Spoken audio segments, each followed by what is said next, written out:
शेख मोहसिन कराती बहुत बड़े ईरान के मुफस्सिर कुरान हैं, मुबल्लिग हैं।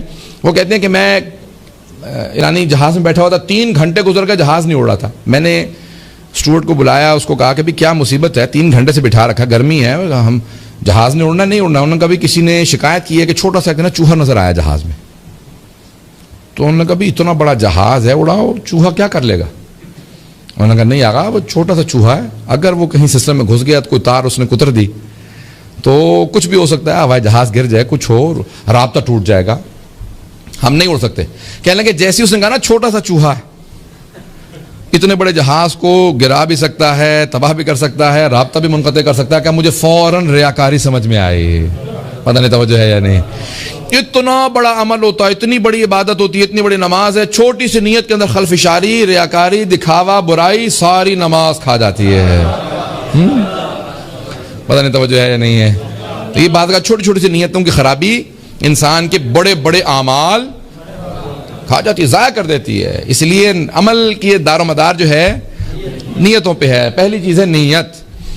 शेख सगैब ने वाक़या लिखा है कि एक आदमी तहज्जुद की नमाज़ पढ़ने गया शिराज की एक मस्जिद में, इत्तफ़ाक़न कभी उसने कहा चले आज पढ़ ही लेता हूँ नमाज़ शब।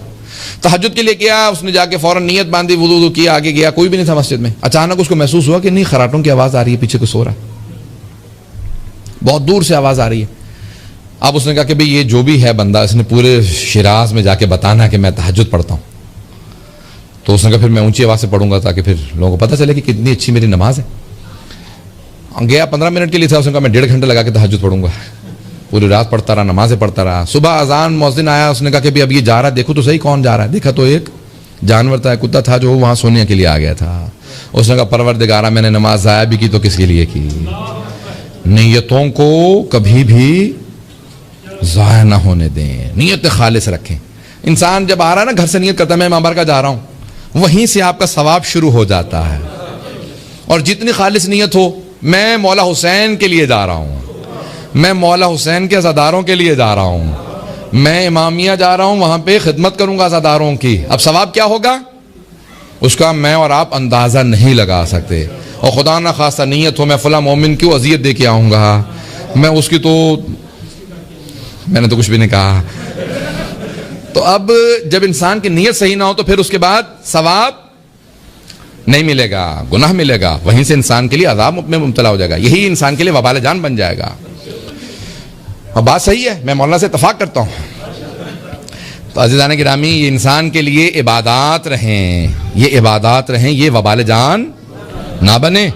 सैयदुल शुहदा खुद हिसाब किताब लेंगे, खबरदार मेरे नाम से बुराई मत करना। यहाँ तक कि मौलाना ने एक मरतबा अपने एक बस्ती से, एक गांव से लोग गए ज़ियारत के लिए, सब ने एक ही मुसाफिर खाने में ख्वाब देखा कि इमाम हुसैन ने कहा मेरा वो जो तुम्हारी बस्ती में इमाम बाड़ा है ना, उस इमाम बारगाह के अंदर एक खादिम है, मेरे अज़ादारों के जूते सीधे करके रखता है, अब वापस जाके मेरा सलाम कह देना, उस मेरे खादिम से कहना मुझे उससे बड़ी मोहब्बत है।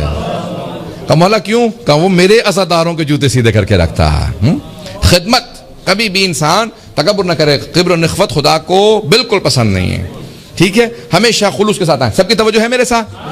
तो पहली चीज है नीयत। नीयत इंसान की खालिस होनी चाहिए, हर अमल के लिए नीयत है। सदका दे रहे हैं, नीयत करते हैं आप लोग? करनी चाहिए। सदका निकालता हूँ कुर्बतन लिल्लाह, किसका? पहले कहें कि इमाम ज़माना का सदका निकालता हूँ अपने माँ बाप का। माँ बाप जिंदा हो मुर्दा हो, उनकी तरफ से पहले नीयत करें। क्यों? सबसे ज्यादा हमारे गर्दनों पे हक हमारे माँ बाप का है। माँ बाप का हक सबसे ज्यादा हमारे गर्दन, चाहे मुर्दा हो, सदका उनकी तरफ से निकाला जा सकता है, आखिरत में उनकी कब्र में भी उन्हें सवाब मिलेगा। पैगंबर इस्लाम से एक उनके सहाबी ने कहा, या रसूल खुदा 20 साल से अपनी माँ की खिदमत कर रहा हूँ, चल नहीं सकती, उसकी टांगें खत्म हो गई हैं, दांत सारे टूट चुके हैं, मैं चबा के मुंह में खाना डालता हूँ, लिबास मैं पहनाता हूँ, अपाहज है, बहुत बूढ़ी है माँ, मैंने सारे हक अदा कर दिए अपनी माँ के? पैगंबर इस्लाम ने कहा नहीं। तो कहा कितने हक अदा हुए, कुछ पता तो चला, कितना और खिदमत करूंगा तो मेरा हिसाब किताब माँ से बराबर हो जाएगा। पैगंबर ने फरमाया, वो जो उसने 9 महीने पेट में रखा ना, तूने 20 साल में भी वो भी हक अदा नहीं किया। बड़ा उसको ताज्जुब हुआ। कहा या रसूल खुदा 9 महीने उसने पेट में रखा, 20 साल से मैं खिदमत कर रहा हूं। पैगंबर ने कहा वो छोड़ दे, वो जो एक रात तेरे आराम की खातिर वो तेरे पेशाब की वजह से पूरी रात जागती रही, वो तरी में पड़ी रही, तुझे सुकून से सुलाती रही, तुझे खुश करती रही, उस एक रात का भी तूने 20 साल में बदला नहीं दिया। उसने कहा मैं नहीं मान सकता, एक रात का बदला मैंने 20 साल में कैसे नहीं दिया? पैगंबर ने कहा नीयतों में फर्क था। तवज्जो, पैगंबर ने कहा नीयतों में फर्क था। तू जब 20 साल से मां की खिदमत कर रहा है, तू जहन में मौत रखता है, ये मरने वाली है, जितनी हो सकती खिदमत कर लो।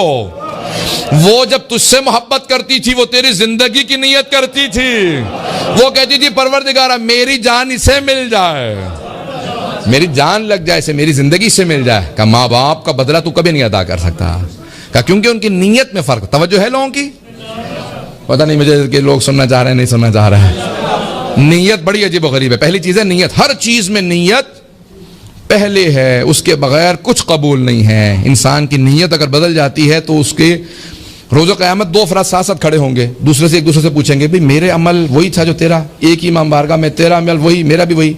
दर्स में सारे बैठे हैं ना, होगा मैं भी उस वक्त आया था जब तू आया, मैंने वही जूते उतारे जहां तूने उतारे थे, उतनी देर मैं भी दर्स में बैठा जितनी देर तू बैठा, तेरा इतना सवाब मेरा इतना कम। होगा ना रोज मुकाबला करेंगे रोज़े क़यामत। तो रिवायत के अल्फाज हैं कि जिसकी जैसी नीयत होगी उसके हिसाब से उसका सवाब होगा। कोई बिस्मिल्लाह पढ़ के चला, कोई वुजू करके चला, कोई नीयत खालिस करके चला, किसी को परवाह किसी चीज की नहीं थी। अज़ीज़ान किरामी जैसी जैसी नीयत होगी वैसा वैसा सवाब होगा।